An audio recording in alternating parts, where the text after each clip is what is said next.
Napakasarap itong papakin. Pwedeng pang merienda at pwede pong pang negosyo. Paano po ba namin ito ginagawa? Tara, ipakita namin sa inyo yan. 2 kutsara ng asin. Ang purpose po ng mantika, para po hindi magdikit-dikit yung mga pasta. Lagay po tayo ng 2 kutsara po ng baking powder.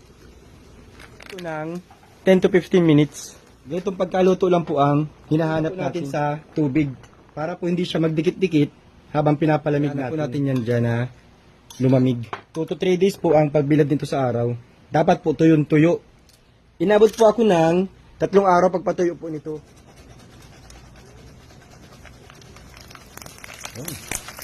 Ang galing po, no? Ito po ay barbecue flavor. Para maghalo-halo. Sarap ito mga kaibol. Crunchy.